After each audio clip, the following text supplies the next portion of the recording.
This gang is the most high. They're not the see where they don't hide. Sake of GNC, no eyes. You know me, but we not guys.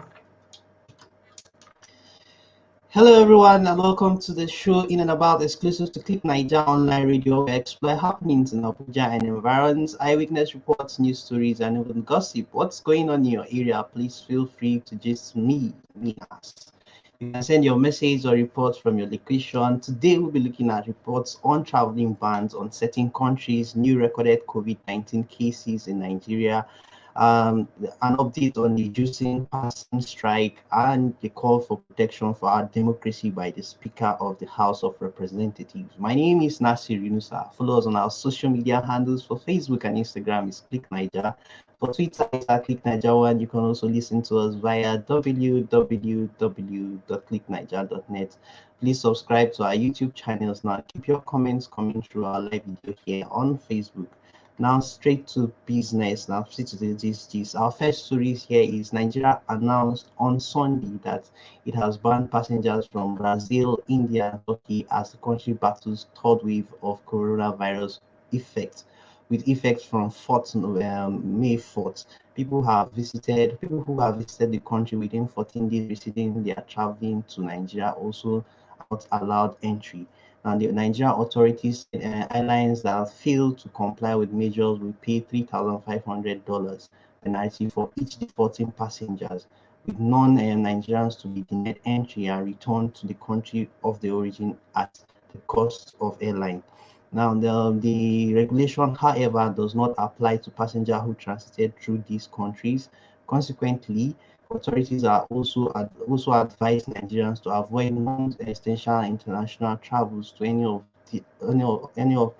any country at this period, and specifically to countries that are showing rising numbers of cases and deaths. And the chairman of the Presidential Steering Committee on COVID-19 and the Secretary to the Government of the Federation, SGF, Mr. Boss Mustafa, said that Nigerians and those with permanent resident permits who visited Brazil or Turkey within 14 days preceding travel to Nigeria shall be made to undergo 7 days of mandatory quarantine in the government-approved facilities at the point of entry cities and at the cost to the passenger.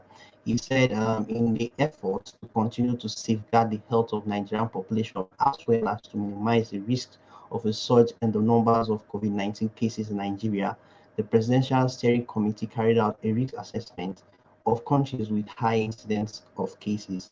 Now, the risk assessment took into consideration the epidemiology of cases, prevalence to variance of concerns, and average passenger volume between Nigeria and each countries amongst other indicators.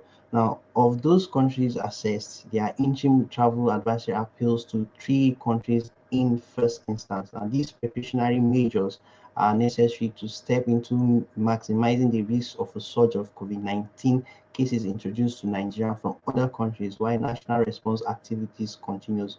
He explained that such passengers within 24 hours of arrival shall take a COVID-19 PCR test, and if positive, the passenger shall be admitted within a government-approved treatment center in line with the national treatment protocols.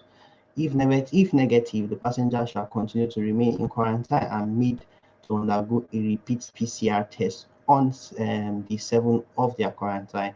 Now, according to him, passengers arriving Nigeria from other destinations must observe a 7 days self-isolation at their final destination, carrying out a COVID-19 PCR test on the 7th at selected laboratories and will be monitored by compliance to isolation protocol by appropriate authorities.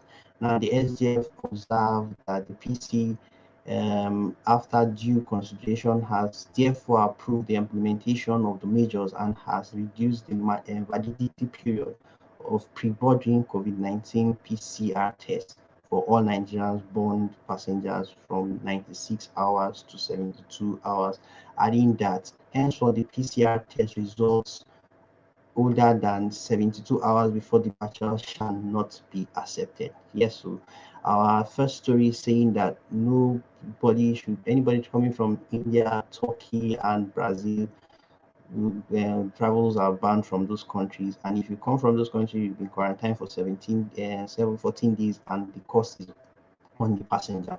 Now, our second story is Nigeria on Thursday recorded 62 COVID-19 infection in 10 states. Now, the Nigerian Center for Disease Control (NCDC) made this known via its verified Twitter handle. And the new figure, the NCDC brings the total number of infection in the country to 165,555. Now, the center said the new cases were reported in 10 states. It said Lagos recorded 38 cases, while Kaduna recorded 6 cases. Others are Ondo 6, Ogun 3, Akwa Ibom 2, FCT 2, Rivers 2, Edo 1, and Kano 1, Oyo 1. It said no new COVID-19 related death was recorded, and the NCDC said that the virus had already claimed 2,663 lives in the country. It said that 20 people are discharged on Thursday after testing positive, adding this brought the total number of discharged people after treatment to 155,041. The agency said that Nigeria still has over 10,000 active cases. Now, the third story is talking about that the federal government yesterday expressed optimism that the ongoing strike embarked upon the door of Judiciary Staff Union of Nigeria, JUSUM, and the Parliamentary Staff Association of Nigeria, PASUM, will soon end. Now, the Minister of Labour and Employment, Senator Chris Ngige, stated this after a conciliation meeting between the government negotiation team and the two unions in his office.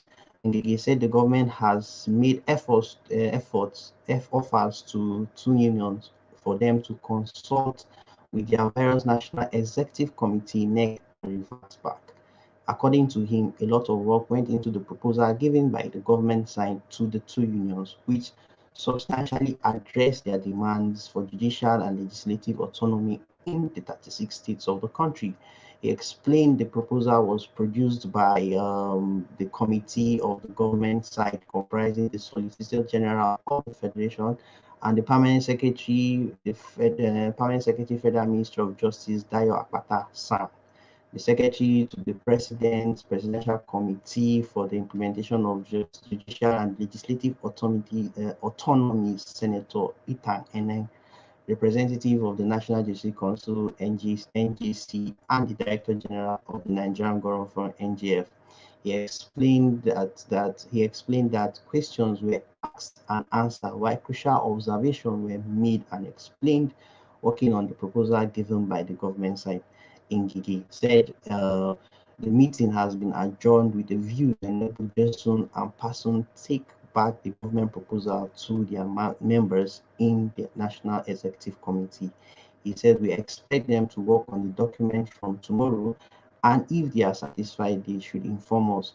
And you know that when they are satisfied, the logical thing is to call off the industrial dispute. So we are to receive their views on the government offer by Tuesday morning. Ngige said overall the discussion have been very fruitful, adding that they have moved from the initial position of ground zero to ground 85. He, however, appealed to the striking workers to return to work to enable the government meet the remaining parts of their demand. He said, we cannot do this when the legislatures are closed in various states, and we cannot operationalize them when the courts are closed and heads of courts are not allowed into the courts or their offices. We made documentation and statistics for the State House of Assembly to make the appropriate laws, so we plead that we open the court and State House of Assembly. Beside, responding, the Vice Chairman of JUSUM and Comrade Emmanuel Aboye, the National President of PASUM, Mohammed Usman, said they were going back to meet with their NEC to study the situation and consider the offer made before revert back to the minister. Yes, our last story for today is the Speaker House of Representatives Femi Gbajabiamila has said Nigerians from all walks of life, whether in government or as professionals, must rededicate themselves to the protection of democracy. He also said all Nigerians must see national building as a joint task, saying each Nigerian has a crucial role to play to achieve the best vision for the country. Gbajabiamila was speaking on Wednesday night in Abuja at the 2021 Press Freedom Award organized by the National Body of Nigerian Union of Journalists (NUJ). The speaker delivered a keynote address of the night on the topic press freedom, democracy, and good governance. Now, according to him, democracy has survived 22 long years, but we cannot take it for granted. We at the moment we at this moment affected by ill winds of all sides. Our highest tax, our most pressing ambition for all, which we are no which other alternative is the protection of this democracy. And if we fail in this regard, nothing else will matter. Nothing else will count in our favor when the tale of history is scattered. We have it in our power to improve our nation's future and leave this world better than we found it. So let us do that together. The speaker, represented by the Deputy House Leader, Rep. Peter Apatasin, supported the promotion of free press and free expression, noting that these were fundamental safeguards for our democracy. Gbajabiamila also put his weight behind the journalists in practicing their profession by holding those in government to account. However, he advised journalists to be truly professional by reporting the truth always, as against growing trend in certain media outfits of reporting falsehood. You can only live up to this responsibility when you commit to the very vigorous pursuit of inclusive truth and dedicate yourself to service of paramount principle.